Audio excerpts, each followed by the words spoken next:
Welcome everyone to the first episode of MotoGP Max podcast with Sleepwalker and Ghost Rider, or Ghost Rider 2, depends what he wants to be called and when he wants to be called it. Today we're going to go and we're going to just generally chat about things MotoGP. We are shooting this on the 29th of June, so if you're paid monthly, happy payday. And we're literally going to just put it out as soon as we can get it out there. So I suppose over to you, lads. What do you want to talk about? Do you want to talk about Assen? Do you want to talk about what is going down, or what have you thought since the race on Sunday? Well, it's been a very exciting period of time, really, in all lines of two-wheel sports, with MotoGP, obviously Superbikes, and the road racing as well. I know Sleepwalker has got a lot of good information to share on that end of things. But we're arrived now at the summer break in MotoGP. Assen being the final race. We're looking at a 5-week break. And I suppose, it gives us a chance to take stock not only of the last race, but also of the first half of the season so far. Yeah, very much so. Very much so. Assen, I think, was probably the best way to finish it off before the break, right? Because I know it's 5 weeks now without MotoGP. You miss that more than your woman. Do you know what I mean? So, I think the race. I think what went on in the race was probably superb. I think Alesia's pass in the last corner was mind-blowing. I don't know what you thought of it. How he outbraked Binder and Miller. Now, Miller was already kind of out of there because he knew Binder was up the inside of him. Do you know what I mean? So he knew he was going to lose that. But I don't think Binder expected Aleix to come up the inside of him at all. It was like he was on another level on Sunday. So it was. He was it was like Marquez or type stuff, coming through that quickly, that much more pace than everyone else. It was amazing. I thought that pass was one of the best passes I've ever seen in any motorbike racing.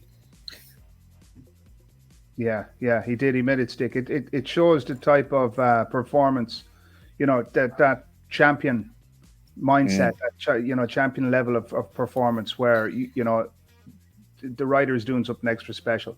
Yeah. Was it champion though, or was it fucking red mist? Do you know what I mean? Because we all know Aleix, right? And yes, he's really good friends with Fabio and whatever. But when he got taken off, he did just the red mist come down, and he's like, right, let's just go. I'm either going to crash or I'm only going to come back. Do you know what I mean? Do you think that was kind of his mentality? I don't know, but we have to look at his performances before this. He's been super consistent with podiums before this, and then when he's really put to the hammer, he pulled out a performance like this.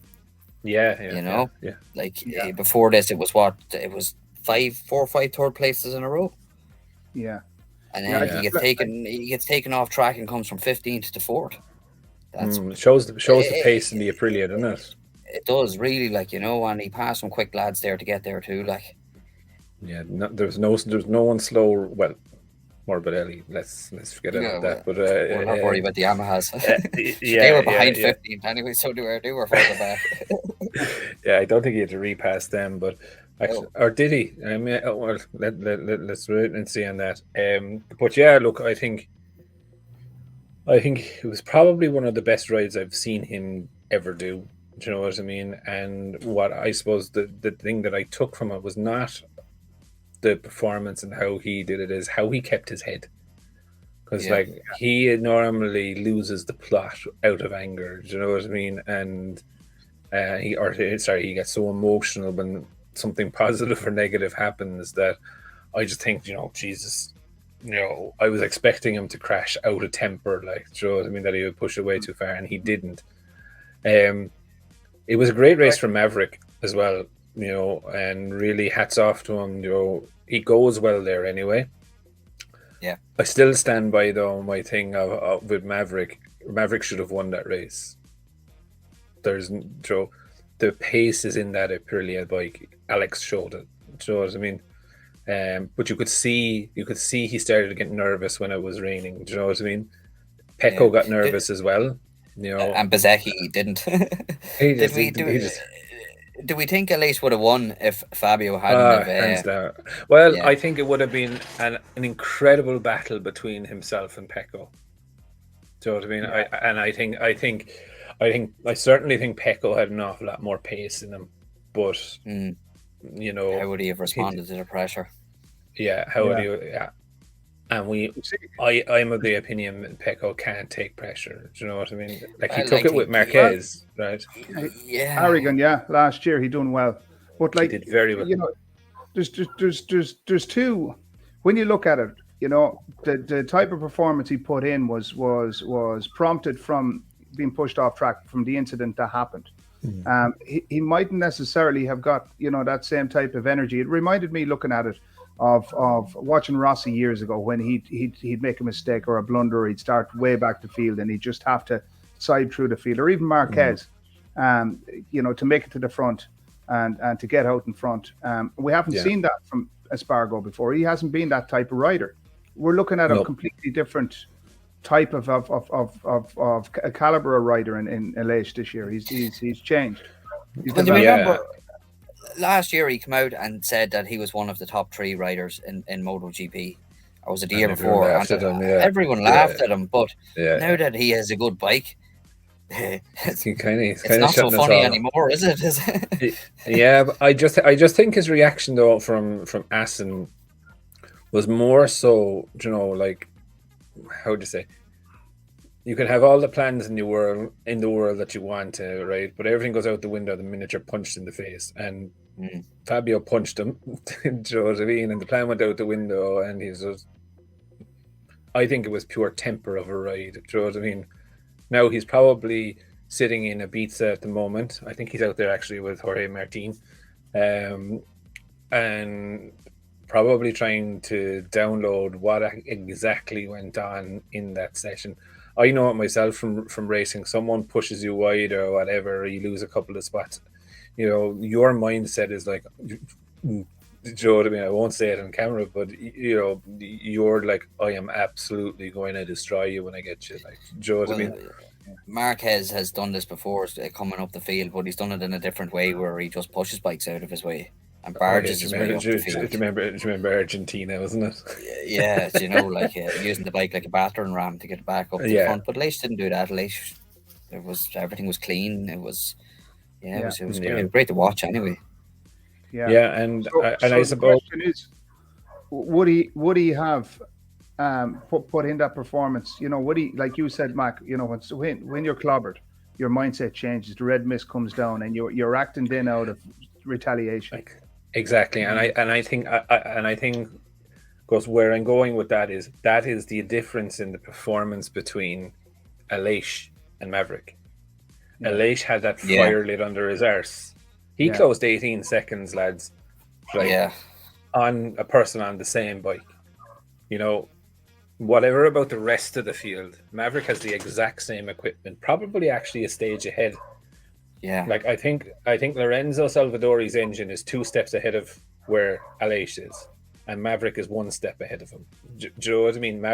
So you know that famous saying that shit rolls downhill, right? But Lorenzo is the tester, right? He puts everything through it. Then it goes to Maverick. Then it goes down into Aleix. Once they know everything is reliable and safe. Do you know what I mean? So, and I just think, personally myself, you know, Maverick did well. Don't get me wrong. I'm not saying that he didn't do well, but like, if I was Maverick, I'd be going home thinking, how in the name of Christ did he close 18 seconds on me on the same bike? And you can have all El Capitan, and you can have all teammates, and every single one of them. Every rider that throws their leg over that bike is out for themselves. They want to win. They want the podium. Do you know what I mean? And I'll help my teammate, of course. You know, but I just think Maverick has a lot more questions to answer right now than he did even before the weekend started. You know, how can he, like, I don't even think we've seen Rossi or Marquez or any of them do that. Do you know what I mean? come fully down. Well, maybe Marquez and Rossi might have. Well, that's because no one else could ride those other bikes. But like in a podium place, I just think I was just looking at it after, and I was just like, wow. I was like, you know, a lot of questions to be asked. But for me, Joe Bezzecchi was. He's a new Rossi coming up. He is, isn't he? He is a new Rossi. He is so Rossi, so he is. And you know, I thought that immediately after the race, and I was sitting there for a while, and then the race came on, and I put it back on the telly, and I just saw him on the podium, and you know who I immediately thought? It's not Rossi. It's Marco Simoncelli. Yeah. And then I did a stat for nerds. He's the last Marco since Marco Simoncelli to stand on the podium in MotoGP. Wow. So there's a stat for nerds for you. And he's a big head of hair to match it. He does, and it's I just think you know, for a rookie, and look, it's a fair play to the rookies that are coming up. Look at Di Antonio,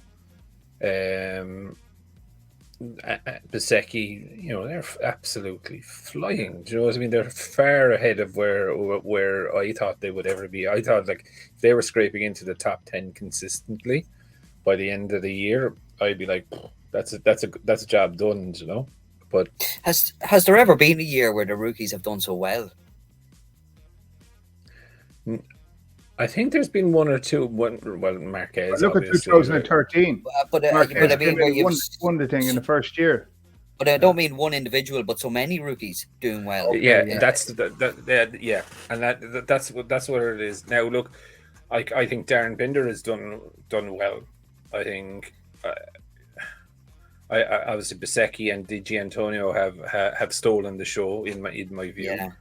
Yeah. The Tech 3 boys kind of have let themselves down. It's not the bike in the way of letting themselves down, Joe. I think they've come across with a real poor attitude, and you can see it. Do you know what I mean? It's not a case of just the bike. I think there's a whole level of expectation there that, you know, they weren't. I would argue that's ready. Warranted. I'd argue that's warranted. You know, like you look at the situation you've got, and you know, I can't say this is confirmed, but you know, the rumors are that Gardner's only on a very small salary. Like I've heard numbers like 80 grand being floated. Fernandez is there, you know, against his will. He should really have been left in Moto2. I know I keep making that point, I keep hammering home that point, but he should have been left to take his crown in Moto2. They were brought in there, you know, pumped up to these two Tech 3 seats. I was going to say factory seats, but they are factory bikes, aren't they? They're, yeah, full factory, yeah. So their expectation, you know, KTM would have built them up. You know, Gardner's coming in as Moto2 champion. Fernandez is the runner-up, very close runner-up. That came down to the wire, you know. So, like, I would argue, Mac, I know where you're coming from, but I'd argue that expectation was there, and I would suggest that the factory KTM have let them down. I wouldn't. I'd see it very differently, and the reason I see it like that is even from moving classes myself in racing. If you were to move, so like I'd see it kind of very quite differently in the way that when I would like move a class, you know, I would reassess what my expectation was. Do you know what I mean? And like, let's just say if I was going up into a more competitive field, I would never like. I would probably suggest where they should have been, and even aiming for is a point. Do you know what I mean? That's your first goal. Do you know what I mean? And looking at some of the comments and stuff that they've put out there, I'm like, man, if you don't want to be here, off you go. Do you know what I mean? Everyone knew coming in, and they also knew coming into KTM was a massive, massive risk. Do you know what I mean? And I know that Gardner's manager, who also manages Mir, I think, was telling them, like, you should not take this contract. You should absolutely not take this contract. This is not a good contract. And it's not just salary-wise. He was just like the whole thing. They advised him not to take it, and he took it. Do you know what I mean? So Yeah. there's some of it in there that is their own ignorance, that they don't listen to people around them, and like that does happen. And I've heard Shaky and all of the boys say, there's times I should have not taken that ride. Do you know what I mean? It would have been better in my career. So, but then look, saying that, it's very, very hard to turn down a ride in MotoGP than when you're there. I think, Especially when you're Moto2 champion. There isn't, yeah, anywhere else to go other than yeah. up into MotoGP. I'd nearly take a Honda right now, Honda over a KTM right now. I think I think Honda will get it right sooner than, well, look, I'm jinxing myself now, but I just think it was probably the wrong time. Yeah, and I think and where I think KTM, and where I would agree where KTM have left them down, is the bike. Do you know what I mean? Yeah. They filled a team with 2 rookies, and their factory team, the riders, have only ever ridden a KTM. Yeah. So how can you develop a bike like that? Well, it's true, but there was a lot of hype last year, and look, there wasn't many seats either. KTM had those, like, they basically sacked their 2 riders in Tech 3 to put those in. Like, there were very strange maneuvers that went on there to get the lads into that team. And there was a lot of hype. Mike Leitner was sacked. I can't pronounce his name, but the former Pramac manager, he was brought over. Francesco Guidati, is it? Say it again, Max. Guidati. I think his name's Guidati. Is it? His surname's Guidati? Yeah. Francesco Guidati. Yeah, Guidati, yeah. Allora. Yeah. Allora. So anyway, there was a lot of hype, They didn't get it right. They've actually gone backwards, if anything. Yeah. As a team overall.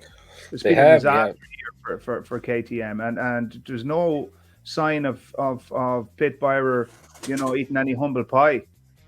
He won't. He won't. He's letting Guidati run the rider management side of things now. And in my view, he's that's why Jack is there. Jack is good friends with Guidati, right? That's why I think Paul will go back to Tech 2, because he has a great relationship, and Byra has a great relationship with Paul. So I think, and then I think Guidati said that they want to keep Remy, and then obviously Brad Binder is there as well. So look, I think there'll be a lot of expectation on Jack to bring secrets from Ducati over to help them. But look, I've made my feelings clear. I think they need to work their suspension, and work on their suspension a lot more. WP suspension is a great suspension, don't get me wrong, but there's just not enough data to go around. 4 bikes is not enough data compared to the other 20 bikes that are out there with the data that Öhlins has. But anyway, one of the things we want to talk about is about in the race is penalties. So here's my difficulty with the penalties. Controversial subject, lads. A controversial subject. It is, and so Miller blocked Maverick in qualifying unintentionally, and he received a long lap penalty. Morbidelli blocked Bastianini in qualifying practice, and he got a long lap penalty. He was warned the weekend before about his behavior on the track or whatever, and the same sort of thing happened again. So he got a long lap penalty, and then I think he missed it, and so he had to do 2 or whatever. I don't know. But then Fabio's move into turn 5 took Aleix out, and he got a long lap penalty. And then we have Catalunya, where Taka wiped out 2 riders, and he got no penalty. And so, like, for me, I suppose there's a couple of areas where I want to talk about on this. Is that, firstly, you take someone out, should you walk away scot-free? What do you think? Doesn't matter whether you do. Doesn't it? doesn't matter if you do it on purpose or if you do it by mistake. If you're going into a corner and you lose the front and you wipe someone out with you, should you expect nothing to happen? Like, my view of it is like, if you're gonna go, if you punch someone in the face, do you expect nothing to happen, or what do you think? Of course. Look, of course, there has to be some level of regulation and management of, well, we'll say regulation of riders' actions on track, and it's not acceptable that reckless, over the top riding could put others out. But I think the issue here is, so like, my point is, yes, I do think penalties have a place, and they're necessary. They are necessary to regulate the riding and to regulate everything properly. But the issue here is, it's the inconsistency, and there's no rhyme or reason to the way they're handing them out. Well, that's the main problem, is the inconsistency, isn't it? Like, yeah, if a rider knew that that if they took someone out and they were going to get a long lap penalty or start from pit lane the next race, would you see less of it? You probably would. You probably would, but like, and you don't ever want to spoil that thing of the off chance I'm going to try it, right? But yeah, like, realistically, you could go to a circuit like so in, what was the last race previous to this, or the previous to Assen? Sachsenring in Germany. So you lost a second in your long lap in Sachsenring, right?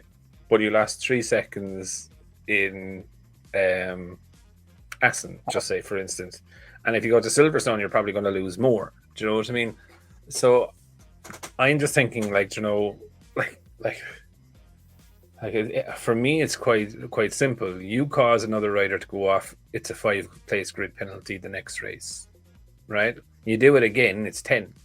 And you do it again, you miss a race. Do you know what I mean? It's like a yellow card system. I don't see where my problem is that I look at Morbidelli blocking Bastianini in FP1 or FP2, whichever it was, right? And Fabio taking Alex out of the race or knocking him down to 15th.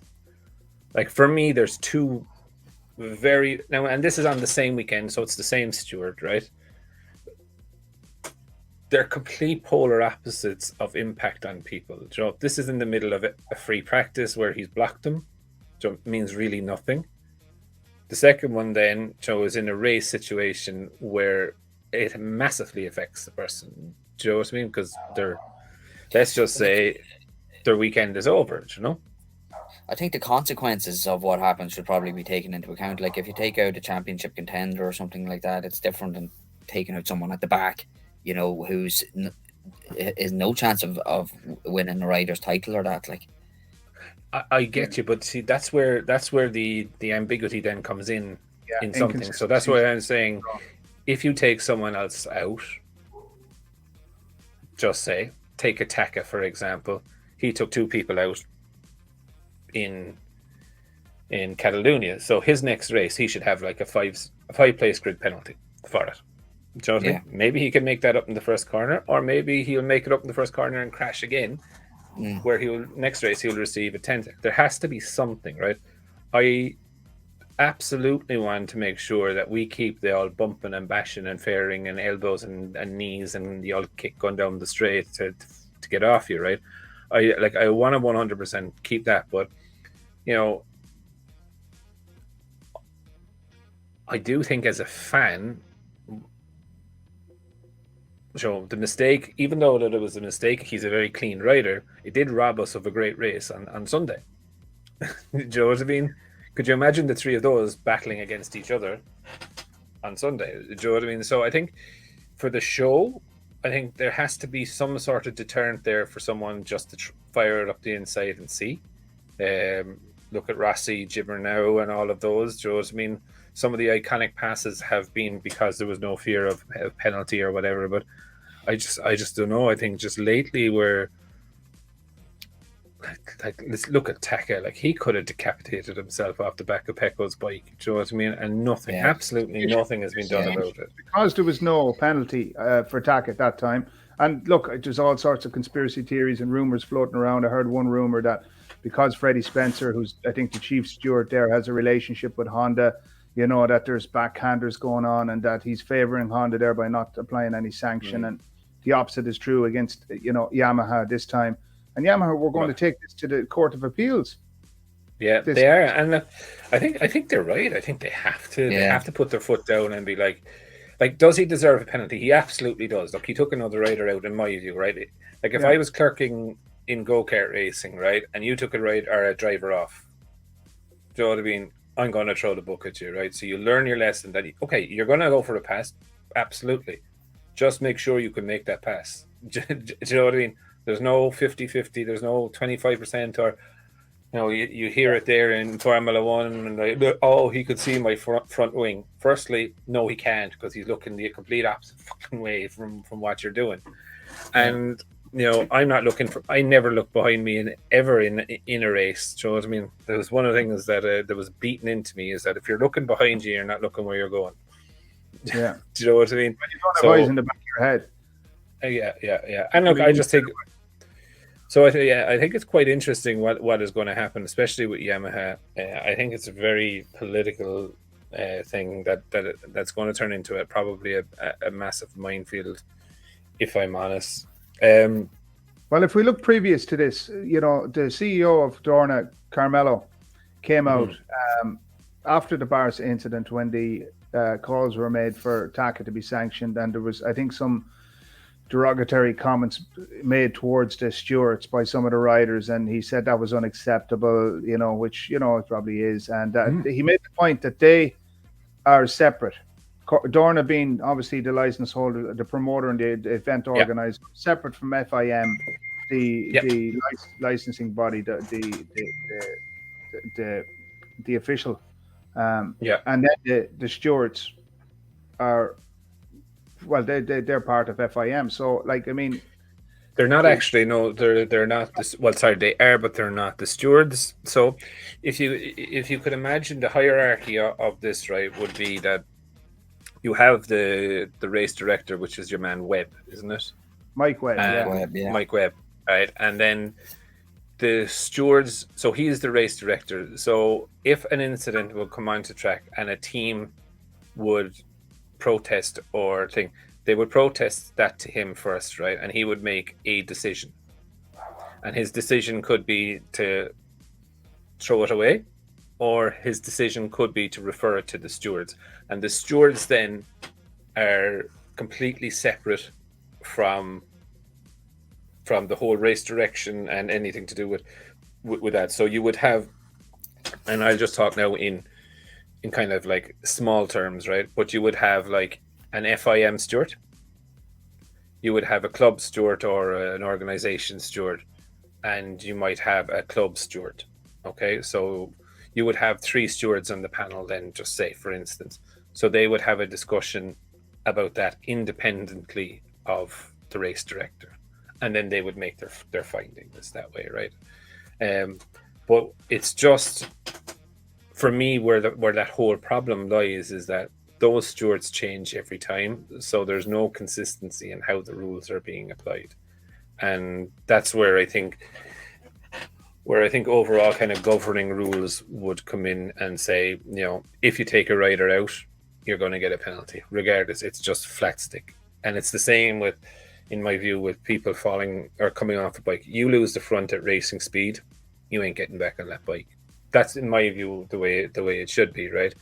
Going down the next straight, you don't want a handlebar falling off, or foot peg, or brakes failing, or those are the things just for me. And it's not about destroying the show; it's about making sure everyone comes home from the show. Do you know what I mean?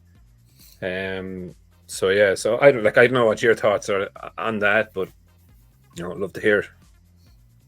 Well, you're making the point there. You made a point about bikes retiring or not being allowed back on track, and that the best example of that, and we've heard it mentioned a lot in the last week, is British Superbikes. And if you compare British Superbikes to MotoGP, and even if you look at the lower classes in MotoGP with the say Moto3 and the sanctions that have been applied there, and the type of antics that go on, and the type of penalties that are provided, there's no consistency up through the classes. What happens in MotoGP doesn't parallel what happens in the lower classes, and the point being is that this is the pinnacle motorsport show in the world. MotoGP, it's the creme de la creme, the best of the best, and a domestic championship like British Superbikes seems to have a better operational setup in this regard. Sorry, Sleep, you were going to come in there and say something. Yeah, there was just a guy who mentioned something that happened to him on a bike where he went into the gravel and it damaged the banjo bolt and the brakes. It was in one of the comments there, and then I think 2 corners later he lost brakes. And it's just kind of, I would, after hearing his story, I would definitely tend to agree. Yeah, if the bike has gone down, that should be it. Like, yeah, look, it's not about spoiling the show. It's just like, for me, a show like this is when everyone gets home successfully after it. You know what I mean? It's for me, that's the whole point of it, and it's not even with the passing and penalties and all of this. I can guarantee it. I will know that there's a penalty for a pass, but I'll still go for it if that gap is there. Do you know what I mean? In the heat of the moment, in the heat of battle, you don't realize it. You're not going to fully do it. But again, it's just something that it's fair for everyone. Like, let's put it this way. Let's just say if Taka didn't take Pecco out, right? Fabio would be having an uncomfortable holiday right now. Do you know what I mean? Because he wouldn't have that big of a gap as he has now. Do you know what I mean? And that's all. That's, for me, it's all I want. I would like to see in MotoGP is just a bit of consistency with the stewards. If you're going to give someone a penalty, then it's the penalty for everyone for that type of crash. And I, as I said, I'm still struggling to see with how someone gets a long lap for an FP1 incident and a long lap for taking someone out of the race. Now, he didn't take him clean out of the race, but he did interrupt his race. It doesn't make sense to me. That's it. A bit of consistency is all they need, isn't it? That's it. Yeah. So the question is, what do we think? Like, I'd love to know what your opinions are, you guys, in terms of what do we think is there going to be any changes? Because my point, about Carmelo, he in that statement he said that there'd be no change to the stewarding panel. First of all, he didn't have the power to do it, but there wouldn't. He was making the comment that there wouldn't be any change going forward. I think that'll change personally myself. I think Yamaha are going to make such a stink out of this that at an FIM level, it is going to have to be done a little bit like what happened in the Formula One last year. And kind of like, if you look at Formula One, then you have to kind of be careful what you wish for. Like, let's just look at Lewis Hamilton and your man, what's his name, Toto Wolff. They were like to get rid of your man Massey and whatever, right? And now they got in people that are real sticklers for the rule, right?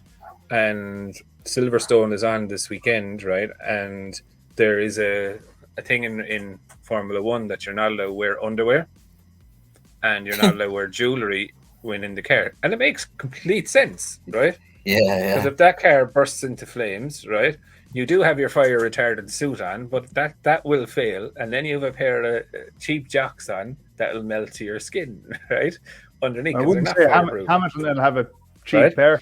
But Hamilton has been cut out now because Hamilton has piercings. Yeah. And you're not allowed to have piercings or jewelry on inside the car.